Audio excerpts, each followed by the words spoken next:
आफ्नो गाडी चलाउँदै अगाडि बढिराख्नु भएको छ। हामी दुर्गा प्रसादसँगै अगाडि बढिरहेका छौँ। यहाँ निकै ठुलो मात्रामा युवाहरूको उपस्थिति देख्न सकिन्छ। निकै ठुलो मात्रामा युवाहरूको उपस्थिति, प्रहरीको बार तोडेर दुर्गा प्रसाई आफै अगाडि बढ्दै हुनुहुन्छ। प्रहरी घेरामा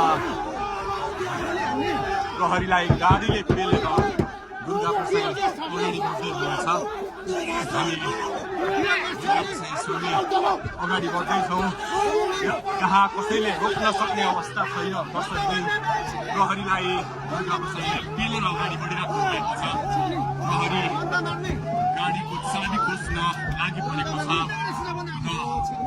दुर्गा प्रसाईले प्रहरीको एक लेयर तोडिसक्नु भएको छ र अब अगाडि सशस्त्र प्रहरीको